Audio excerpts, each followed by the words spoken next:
Welcome back guys, Alex here with another video. Hope you're all well.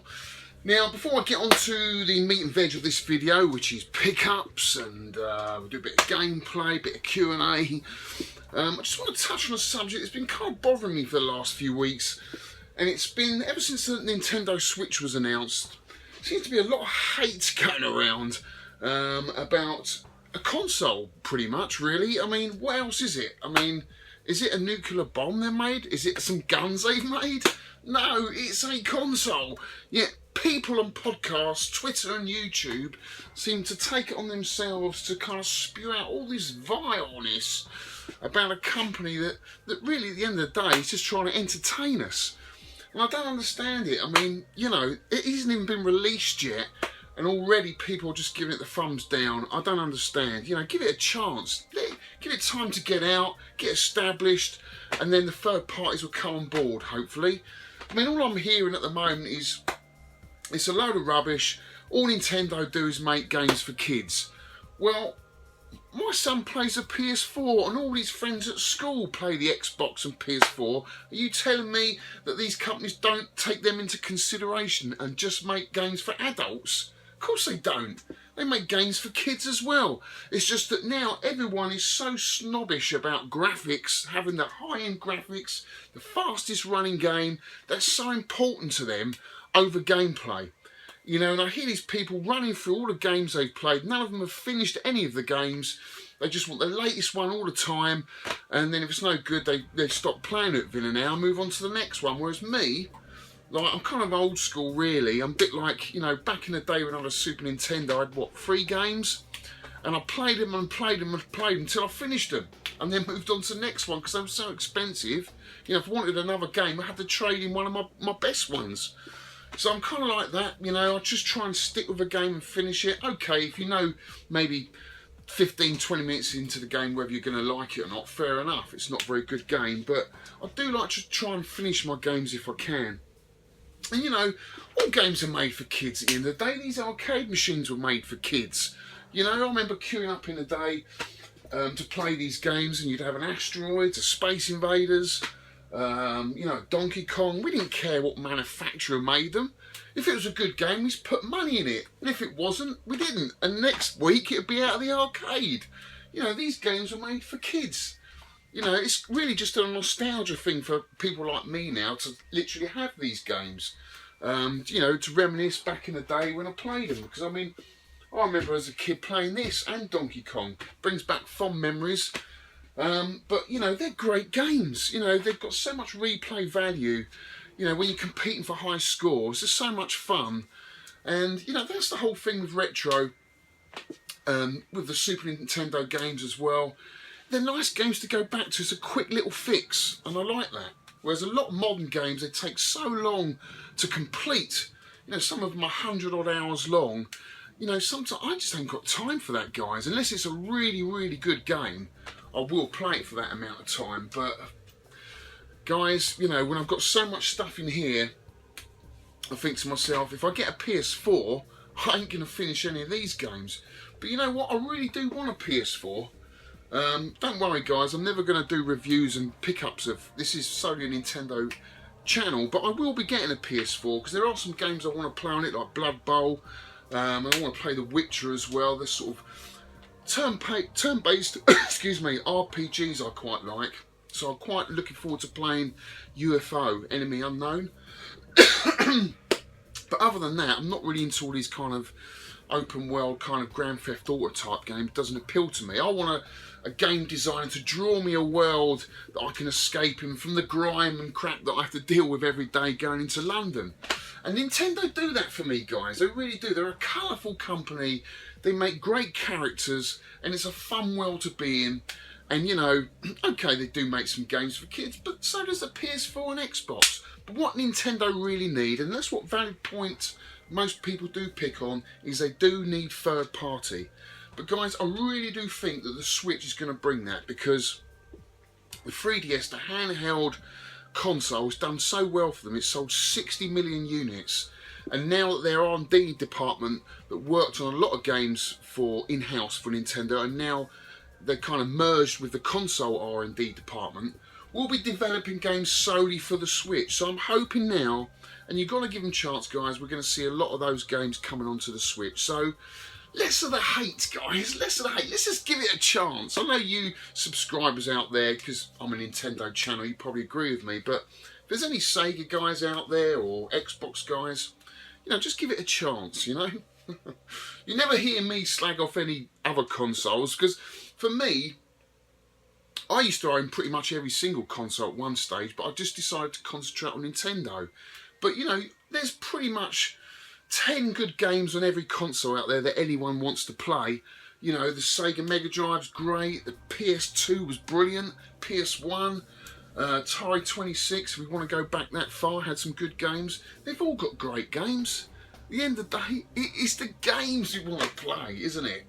You know, I don't really care what the console looks like. As long as it's got games on it, I'm happy as Larry, guys. Anyway, what have I been up to? Let's move on. I actually went up to the EAG, which is basically a trade fair in London a couple of weeks ago, which I had a fantastic time. Went up with my mate Victor, met up with Ollie and Roger, and we played all the latest games. So this is a trade fair basically that's been going for 30, 40 odd years. So all the big companies like Namco, Bandai, Nintendo, all used to showcase their latest games at this trade fair for operators to buy. And it's still going on today. So Nintendo were there with their new Cruising Blast driving game. Do you remember Cruising USA? Well, they got a new one out called Cruising Blast. It's a beautiful looking cab, guys.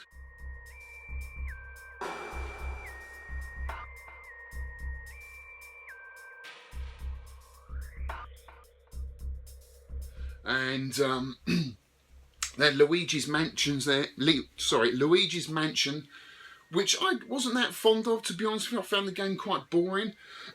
You've got the vacuum like you have in the 3DS game, but I just find it a little bit lackluster. There wasn't much action going on. I found it a bit boring, but beautiful cabinet, it really was.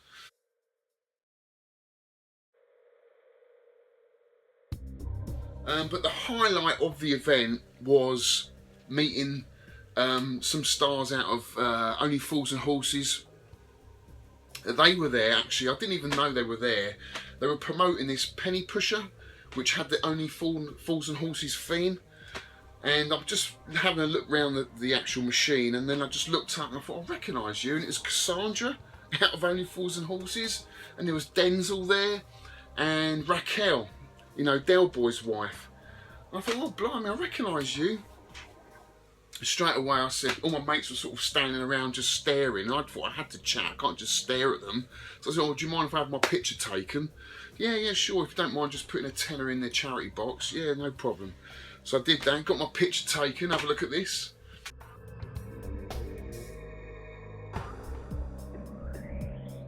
So awesome, absolutely lovely, lovely people. I said to them, you know, when you're coming back, she said, well, you know, our writer died, John Sullivan. So there's not much chance of that at the moment. I said, yeah, that's a shame, it really is. But, you know, she said, you've got all the videos there to go back to. I said, yeah, you're right, they are classics, timeless classics. Only Fools and Horses, really enjoy them. But anyway, yeah, it was an absolutely brilliant time. Played the big screen Gallagher game, which I've got a little video of. Have a look at this, guys. You're winning.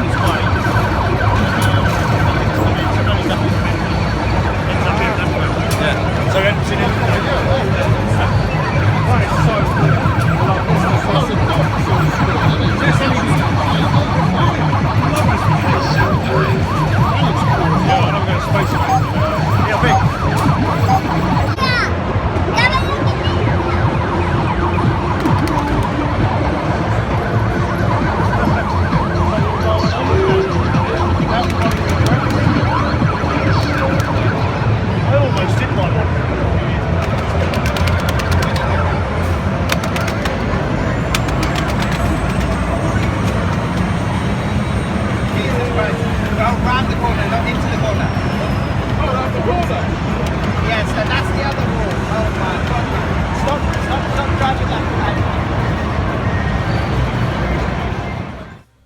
So yeah, that was absolutely unbelievable. Really, really cool game. You could play Pac-Man, so you could change the game, so you could see the Pac-Man running there.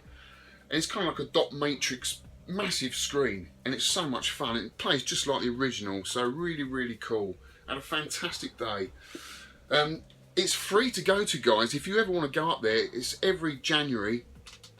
You just have to fill out a little form, and it's free to get in, and all the games are on free play. But it's all modern stuff. They've got pinballs there as well. They did have a kind of an old section of arcade machines there. I did have a go on Donkey Kong and Centipede, but it's mainly all new machines. So it was cool. It's always a fun day out, a day off work, which is always fun. Anyway, yeah, so other than that, that was it, guys. So without further ado, let's get on to the old pickups. I've got some fantastic bits and bobs to show you today, guys. A real mixture of new and retro. Some NES, some DS, some Wii, a nice figurine. And I managed to pick up a real good bargain on an old retro console. Thanks to Retro Dave Nintendo. But first of all, what have I been playing, guys? Well, I've been getting my teeth into Shantae the Pirate's Curse on the 3DS. This is a brilliant game. You can get this on the PS4 and Xbox, guys, if you got that. It's a really fantastic game. Makes it for a great handheld game. It's a real cross between Castlevania and Metroid, so Metroidvania, if you like. But it's absolutely brilliant. A lot of humour, great story, and it's a real action game. You know, you can use your hair to whip your enemies, or you can get pickups if you get enough money together. You've got to go around collecting all the jewels. You can upgrade you can get a gun, you can upgrade it. So there's a lot of depth, there's a lot of RPG elements to it, which I like, and it's just a fun little game. Really enjoying it. About halfway through, really enjoying this game, guys. If you can pick this up, it's quite hard to find on the 3DS actually, so I don't know whether this will be like a hidden gem later on in life, but really cool game, fantastic. I think you can get this on the Wii U, a physical copy, but I think it's for the US only, which is a shame. But I actually prefer it playing on the handheld anyway, because the DS is one of my favourite consoles anyway. Next up is another game I've been playing. These are the only two games I've been playing, and it's Gunsmoke for the NES. And I've got to thank Retro Dave for this as well. He sold this to me. I think he's got an upgraded box version. I'm quite happy with the cart. This is a great game. Got into it straight away. You know, with a retro game, whether it's good or not, within the first 5 minutes, don't you? Unless there's some kind of hidden mechanic you don't know about. This is just a fantastic vertical shooter. And I didn't think I'd like it because I was never a fan of the arcade version. I thought it was really hard. And I didn't know how this was going to work because the arcade version's got 3 buttons for vertically shooting up and left and right. And the NES, of course, has only got 2 buttons. So how's that going to work? Well, to shoot vertically up, you have to press both the buttons at the same time, which is a bit of a ball ache because your hands get cramped after a while. But really enjoyed it. Managed to get to the 3rd level. In fact, here's a boss that I managed to defeat. Have a look at this. A level 3 boss. Come on, let's have it. Some engine. We've got an engine. Cowboys and Indians. Come on, let's have it. I'm going to swap weapons. Let's have Magnum.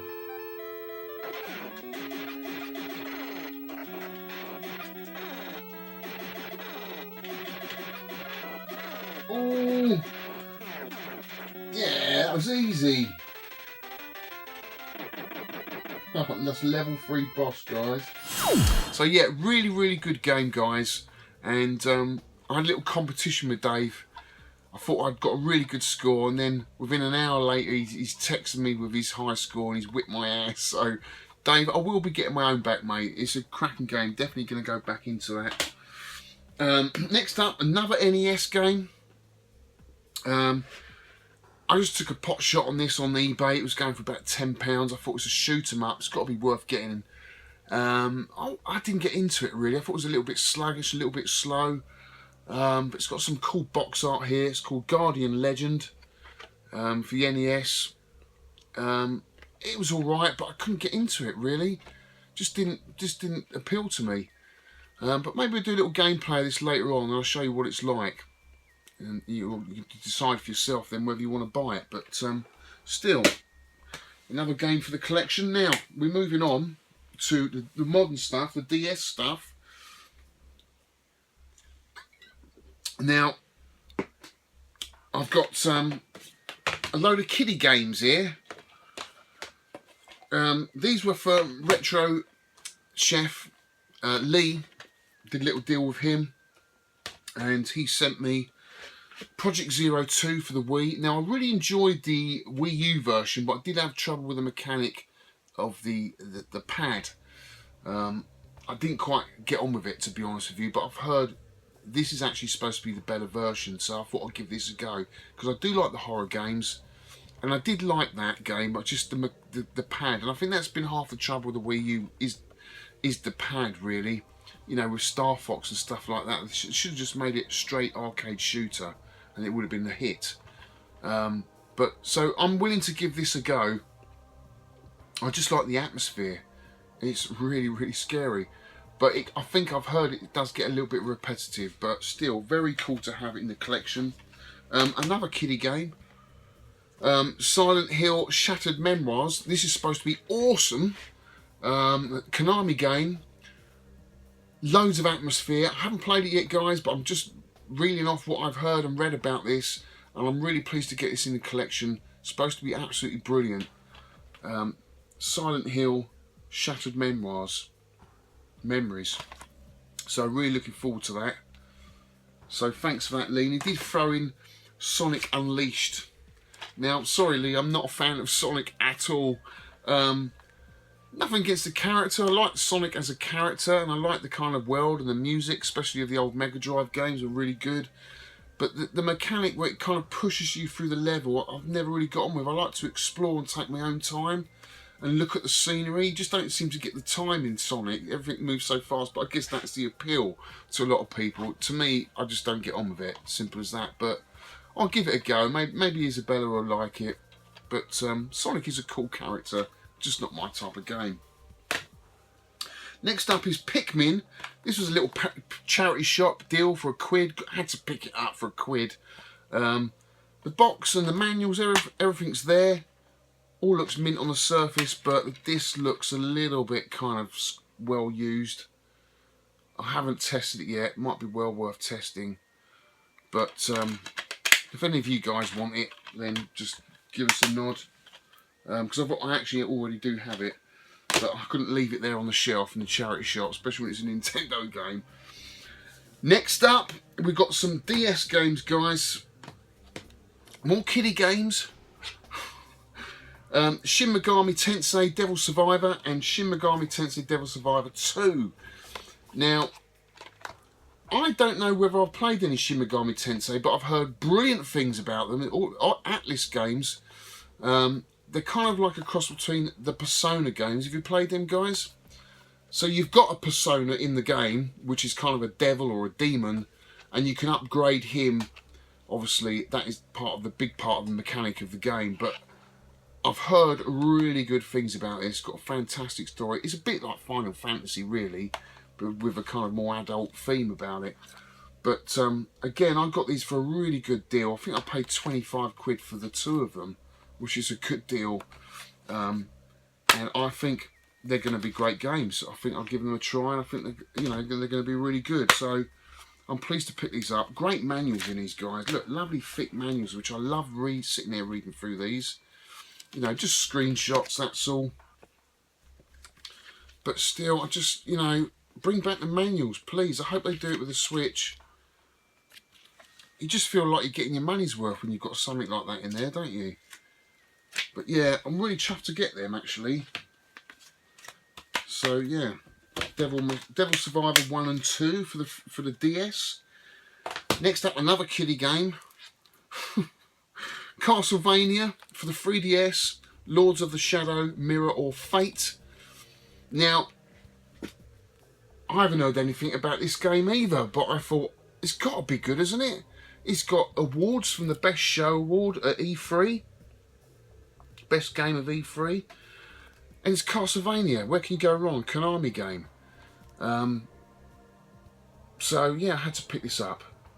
I love Castlevania, absolutely brilliant. So I will be opening this up and playing that when I get the time. Fantasy Life. Okay, you could say this is a kiddie game, but it's supposed to be a brilliant game. Animal Crossing, kiddie game, brilliant game. Who cares what it's like? It's absolutely brilliant. I've heard nothing but good things about this game. Absolutely huge as well. I think I'm going to really enjoy this. So another really nice 3DS pickup to add to my collection. And last of all, on the handheld side of things, Grand Theft Auto Chinatown. This was another charity shop, £2. I think I probably would like this version because it is kind of the retro top-down style-y. It's got the poster in there. Let's have a look at the poster, guys. So we've got a lovely Japanese prostitute or killer on this side and the map on that side. But I don't mind that because it's kind of done with a retro theme about it. So I think I would probably like that. Yeah, that's Grand Theft Auto China Wars. So is that it on the games? I've got a load of PS1 games, which I got off one of these Facebook groups. There's Metal Gear Solid there and Resident Evil 2. I probably will be moving these on. So if any of you guys are PS1 fans, we've got Tomb Raider, which I'll probably keep. That's what I've got it for. Resident Evil 2, Metal Gear Solid, Wipeout. I'd rather do a bulk deal on the whole lot, to be honest with you. Porsche Challenge, Destruction Derby 2, Medal of Honor 2, Tony Hawk's. That was a brilliant game. Absolutely loved that. V-Rally 2, and the World's Scariest Police Chases. And I actually got the console box with that as well. So that was cool. But I will be moving all of those on because I don't collect PS1 games. I just want the ones I enjoyed back in the day. So I'm just going to take a little break now, guys, and then I'm going to show you a nice little figurine that I picked up. Really cool figurine. And some amiibo and this really cool retro console. Obviously Nintendo to show you. So have a little break. Right, next up is a gift from a good friend of mine, Alan Chan, who actually gave this to me last year in the summertime. And I forgot to thank him. It's an arcade stick for the NES. And a really cool one. At that, I should have actually played Gunsmoke with this, actually. I forgot I had it. I was just shifting some stuff around the games and I thought, blimey, I forgot about this. It's really, really cool, really well made. It's some sort of third-party jobby, but it's really, really nice, guys. Look at this. Really well made. Nice stick. Nice height. Nice buttons. It's just got a nice style about it. Really like it. Really well made. It's really heavy as well. I don't like light arcade sticks because I'm quite heavy-handed. I sort of move them around. This one really sticks to the surface. So thanks for that, mate. And I will be using this. In fact, I'll use it in the gameplay video right at the end of this one, okay? See, I don't know how you pronounce that, but there you go, guys. Look out for it. You can get these quite cheaply. They're not that expensive. Really well made. Better than the Nintendo in-house ones, I think. Definitely. So that was really, really cool.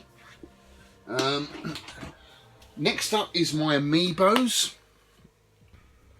I know I said I'd never get any more amiibos. I was only going for the Smash range. I'm still waiting for Bayonetta, Cloud, and who's the other guy? Corin. I think we're going to get Corin as well. That's what I think they're going to do. They're going to bring that Super Smash Brothers box set out with those amiibos, hopefully in the springtime. But I had to get these, and I know I've already got this Wolf amiibo for the Twilight Princess box set, but I wanted to keep that one sealed. I know, Dave, I said I'd open them all. I will be opening this one though. In fact, let's open it now, guys. Let's have a look. Now, the reason why I've got this is you can use this in the new up-and-coming Breath of the Wild Zelda game. And that's why I got a second one, because I thought I want to use it in that. And it's a really cool figure, and I think it'll look really, really cool out of the box. Well, they all look cool out of the box. If you haven't had it out of the box, this is what it looks like. Real nice detail on there, guys. Look at that. Lovely amiibo. Isn't that cool? They're all well made. So really chuffed to get that. That's going to go up on my shelf. And then we've got Toon Link. This is all part of the 30th anniversary of Zelda. So let's open him up. Let's have a look at Toon Link. I do like the figures. You know, I used to collect sit-down miniatures back in the day. In fact, I've still got one of them up here. I've got a whole box of sit-down miniatures still up in the loft. There's my Cyclops out of Sinbad, the Seventh Voyage. 1979, that figure. I actually painted that as well. Isn't that cool? Painted that when I was 15. I've got a load of them upstairs. I'd like to get them out on display actually, just don't have a room for it. So this is Toon Link. Out of my favourite Zelda game, which is Wind Waker. Absolutely brilliant game. And I love that character as well. Kiddie game? I don't think so. Some of those levels, the mechanics and level design in Wind Waker are absolutely some of the best I've ever encountered in any Zelda, in any game. They're just brilliantly well made levels. But look at that character, look at that amiibo. Isn't that cool? So really chuffed to get that and get it out of the box. Next up is the sort of 8-bit Zelda. Again, part of the 30th anniversary of Zelda. Let's open him up. I've got the 8-bit Mario, so I thought I've got to get the 8-bit Zelda as well. Here he is. He does look a bit odd with that nose though. Look at that nose. Because obviously you don't see that, do you, in the game? But that is cool, isn't it?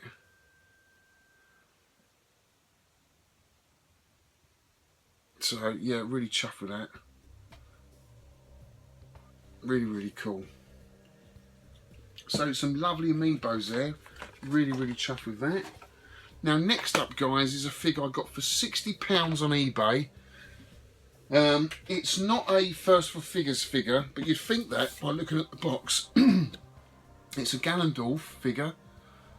Comes in a lovely box. Look at the box art on that. He's a great character. A great sort of nemesis in the Zelda series. He's got that kind of whole Japanese samurai look about him, which I like, you know, the old school traditional samurai look. I've already got him out of the box, which I'll show you in a minute, but that is the box. Now, I don't know what the company is, but obviously it's made in China, but it is got the Nintendo seal of approval. So it's a third-party maker. Dark Horse Comics.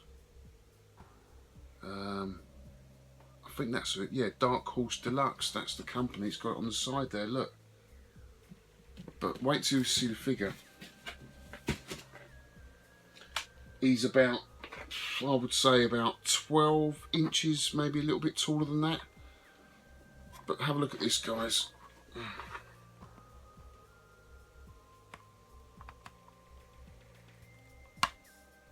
So yeah, I don't know if you can get a kind of comparison with an amiibo.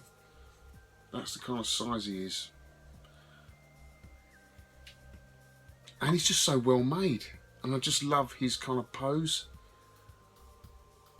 Isn't that cool? Nice detail on the cloak there. Really heavy, really well made. And I've heard, you know, I've seen a lot of videos. I'm always looking at First with Figures. There's some that are really cool, I really like, but they're too big. And especially with the Metroid ones, the arms kind of fall off. They're not well made at all. They just don't slot in very well, don't fix very well. This just feels really well made. And it's all in one piece. You haven't got to slot it together or anything like that. But really chuffed to get that. I would just like one more figure, and that would probably be, well, no, there's probably more than one. I'd like a Bayonetta. I'd like a Zelda. And I would actually like a Metroid Samus. A Zero Suit Samus. About this size as well. But for £60, I thought this was a deal. I think First for Figures, I know they only make a limited amount of them, but the prices are just a little bit too much for me. Saying that, I mean, I paid 300 odd quid for that Metroid gunship. But, you know, if it's a game you like, it's a character you like, then why not, you know. So yeah, what do you think of that, guys? It's pretty cool, isn't it? 60 quid, ain't bad, is it? So that is all my pickups except for the NES console, which I'm going to show you now. It is a special deluxe set, which actually Retro Dave Nintendo sent me a link to. He said, look at this, £109, a NES Deluxe set. Now, normally they go for about £300, so sort of the Mattel version, which is supposed to be the first version. Well, what I didn't realise until I brought this, and Dave actually sent me a link, that it could be even rarer than the Mattel version, an earlier version. So I researched it, and it turns out he was true. It's right. It is a model that came out before the Mattel version. So this was kind of like a test market piece they sent to New York and LA. They did this as well with the PC Engine. They did like a test market version just to test the water and see if it was going to be popular and successful. And then after that, obviously they got good feedback, and then they brought out the Mattel version. So this version I'm about to show you now, guys, is the very first version of the NES Deluxe box set. Now, for 109 quid, I thought that's a bargain. Whatever, it's boxed, it's got Rob the Robot on it, but it turned up in a bin bag, a black bin bag. So obviously the guy didn't know what he was selling, and he had masking tape round it, and then round the box inside as well. So I was a little bit gutted, but then I just thought to myself, 109 quid, you can't complain. So I thought I'd get the show you a picture.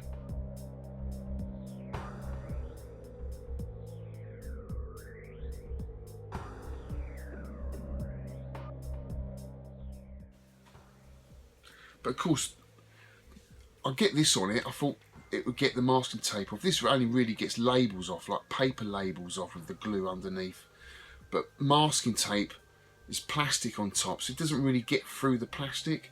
I gave it a go. It did help, but it didn't do as good a job as what it would do on a paper label.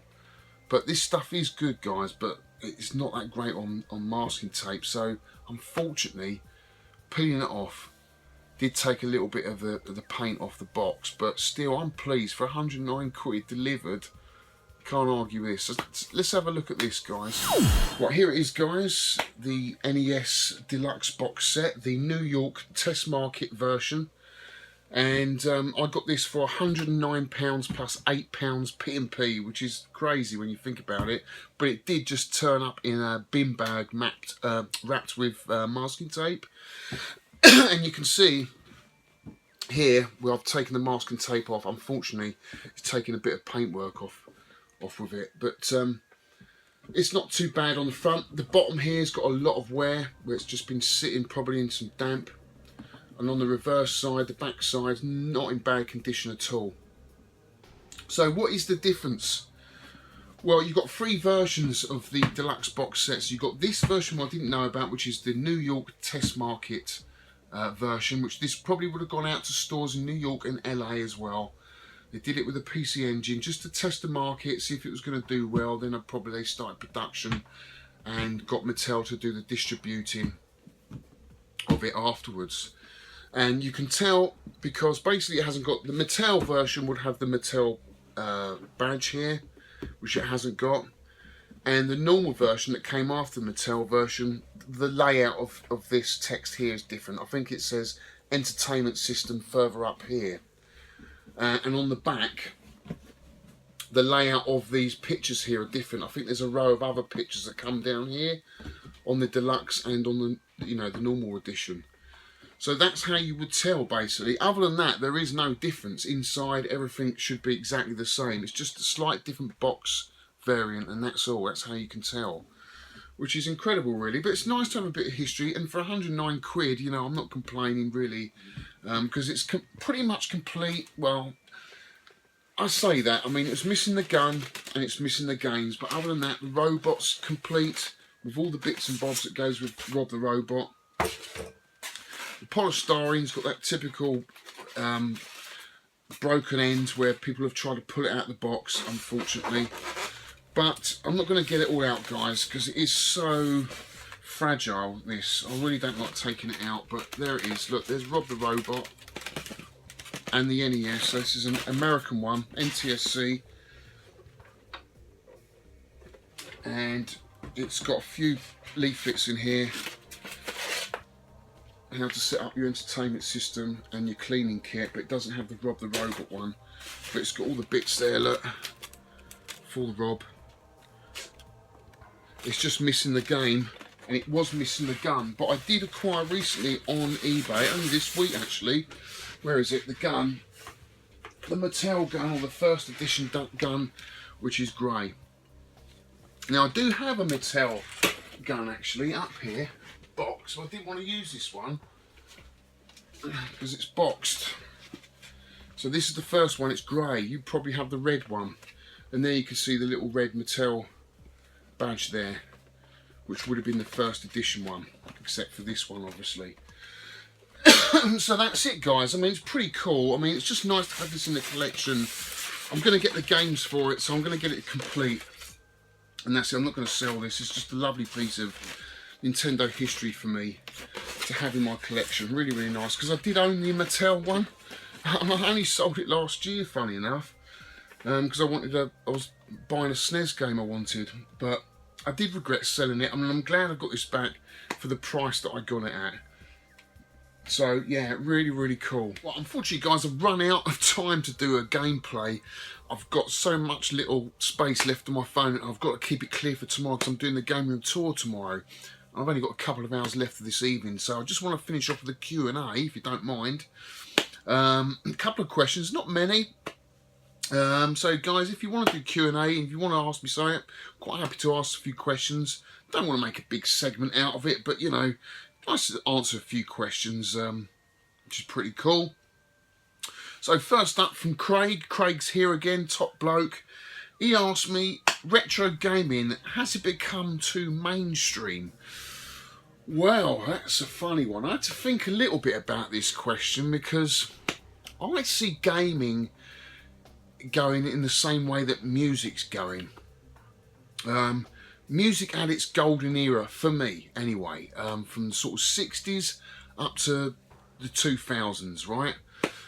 After that I lost interest because it all kind of sounded the same, the production all sounded the same, and there just didn't seem to be any more talent left in the music.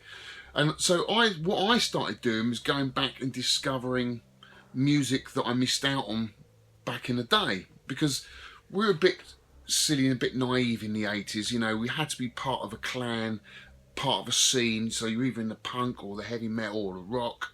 I was a total rocker, but I did love the the early Britpop synth scene, but I guess I was a little bit too young to appreciate it, and so I kind of missed out on quite a lot, and I'm really enjoying going back and discovering new songs, new artists from the very early 80s and late 70s. So I kind of see gaming doing the same thing, to be honest with you. I see a lot of young kids especially getting into the hobby, obviously pushing prices up, and also see a lot of older people my age getting into the hobby, rediscovering their youth. But it's like music, you know, there's loads of games there that were either too expensive to play back in the day because you couldn't afford that many. I know they're expensive now, but there are ways of playing it on emulation, and you can pick up good deals, as I've shown you in today's video with the deluxe box set. So, you know, it is nice to go out there and find hidden gems that you've never played before, which you have no nostalgia with. So in that sense, you know, it has become, the retro scene has become bigger. I don't think it's become mainstream. I still think, you know, people still want the latest stuff, especially kids. I'm in sort of the arcade scene, as you know. I'm also do this YouTube channel, so I'm in with you guys that appreciate all the SNES stuff. But the arcade scene's quite it's quite small, really, when you think about it. When you're in it, it feels bigger, but when you go on the forums and stuff like that, you realise actually it's quite a small community. But it has grown. It definitely has grown in the last 10 years. And it has become a lot more trendy. You know, go up to London, bars are opening up and people want arcade machines. And they'll pay any price to get a Donkey Kong in their bar. You know, they just want it now. And they've got the money to pay for it now. But, yeah, I mean, it has definitely got bigger. I don't think it's mainstream, but I definitely think the retro scene has definitely grown. I don't think it'll ever level off. I think it will keep growing. Especially with the sort of physical copies. People still want that. People still want a box and a manual. I do. I love it. You know, I really do miss that in modern games, the manual and stuff. But gaming has changed so much, and I think it is going to reach, the modern game is going to reach a sort of plateau. And I think it does need a new medium to take it somewhere else. You know, like with 3D gaming, when the polygons started coming in, early polygons, and we look back at it now, the N64, and it looks naff, doesn't it? And, you know, we might look back at some of these modern games, the 360 games, PS2 games, in the same sort of way. But I really do think for gaming to survive, it has to find maybe a new medium, like virtual reality. I think once they've nailed that, and I still don't think they have. I mean, I've played virtual reality, I've played the PS4, and I played the Resident Evil demo. And it was absolutely incredible. I really enjoyed it, actually, and I'm actually thinking of getting it just for that, because I really did like that. It's really, really good. So if they can nail that, then I think gaming can take another step further. But retro gaming will always be there, and it will have its own little place. But I don't think it's become mainstream, no. But thanks for your question, Craig. Well, that was a long answer, wasn't it? But yeah, it was a difficult one to think about, really. Next up is from AZZT72.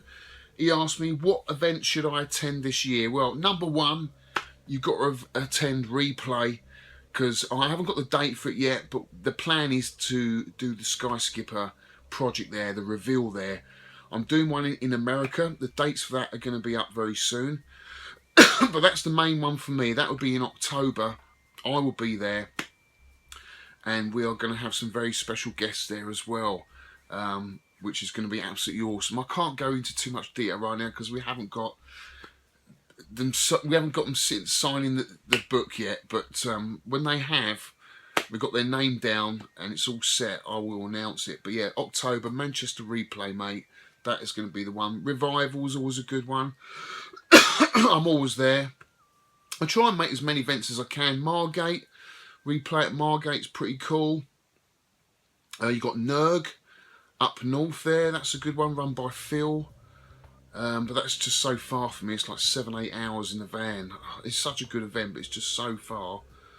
Other than that, I mean, if you want to sort of hook up with other mates, sort of gaming meets, you've got to get on UKVAC and start getting your name about on the forum, and then, you know, you can get in with people and they'll invite you around to meets, because a lot of meets go on that I don't advertise, obviously, but I've got lots of friends that hold meets at their houses, and it's a great day. We have barbecue, just play arcade games all day, and it's brilliant fun. So if you want to do that kind of thing, the arcade scene, you've got to get on UKVAC. Other than that, guy, mate, you know, you've just got to go to Replay, Revival, but definitely make Replay for the Sky Skipper project. Anyway, that is it, mate. That is it. That's all the questions, not many. Give us some more, guys.